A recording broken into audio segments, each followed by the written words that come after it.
So let's be honest, trading is hard and sometimes you're going to lose a trade and sometimes you're going to win. In a cryptocurrency market where every cryptocurrency is super volatile, you can expect anything to happen, whether you have just started trading a week ago or you're already a veteran, experienced trader. Reviewing your results is actually important because it helps you to learn from not only your mistakes, but also from your successes, and it's going to potentially earn you more money in the long run. To get a better handle on your trading performance, you need to ask yourself the right questions. In this video, we'll teach you about the sort of questions you should be asking yourself.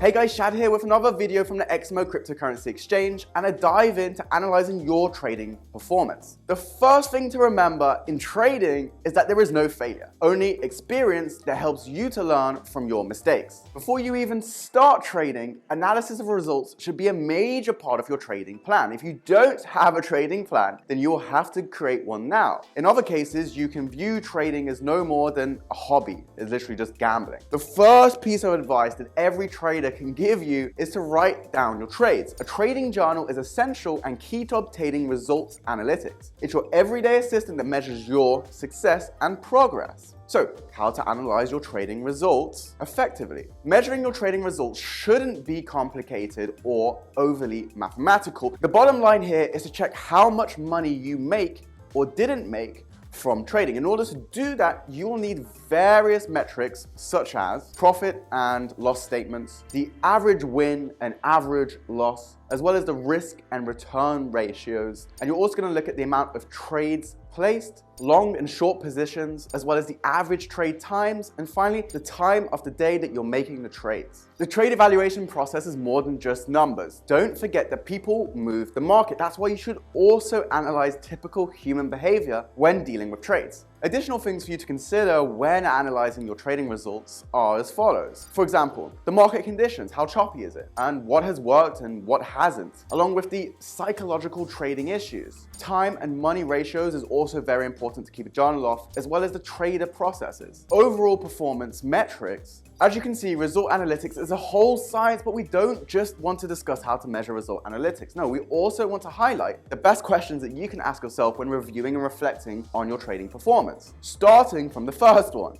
do you have more losing or winning trades? That's a very important question. And to answer this question, you need to calculate your winnings and your losing trades. You can find details of all trades in the trading history of your account. If you have more losing trades, then your entries into positions are bad. In most cases, you open a position a little too late once the movement has already well under its way. How do you avoid this? Well, simplify your trading strategy and use fewer indicators. If you use too many indicators, you must wait until all lights are green to open positions when it's already too late. Reduce the number of indicators and see if it increases your trades. If you don't use technical indicators, then you are misusing the chart patterns and are not taking advantage of resistance and support lines. If you have more winning trades, it means that your entries into positions might be good, but it doesn't necessarily mean that exit positions are also good. Sometimes your trades can be winners, but in general, you are not winning. You might be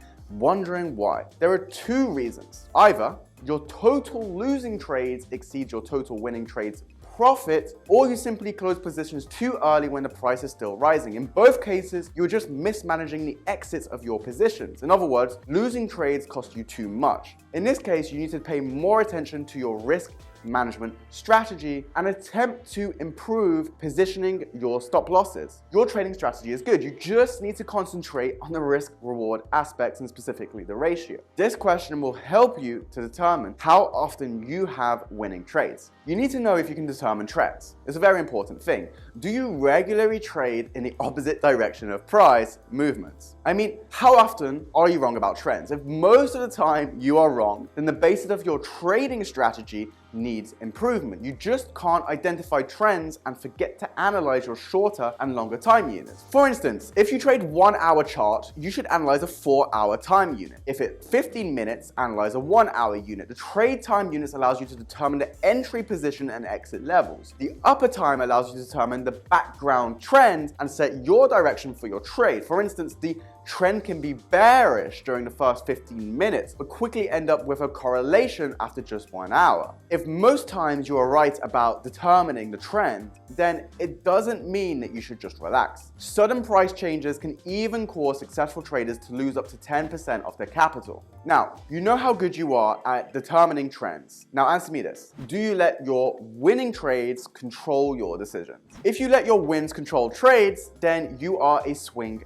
trader. You move with the trend and you are not afraid of losing. However, you should pay close attention to managing stop losses. If not, then you are not cut out for swing trading. Swing trading gives you too much stress and very short-term time limits hold your positions. You can even scalp, which lets you cut your positions as soon as you have made a small gain. Still, you need to pay attention to scalping. Losing trades may sabotage your overall performance. In general, you shouldn't let your winnings influence your decisions at all. Same goes for losings. Focus on the strategy. And by the way, do you pursue proven trading strategies or test promising new strategies? If you derive pleasure from testing new strategies, then you may forget about results. Trying to find a miracle strategy or holy grail can lead to losses. In this case, do not focus too much attention on sourcing and trialing new strategies and ideas. Remember, trading is about making money. If you derive pleasure from the good trading performances, then you tend to be conservative in using strategies. In this case, I recommend that you should try new strategies from time to time because the market is extremely volatile and lots of things can work. And now to the last question.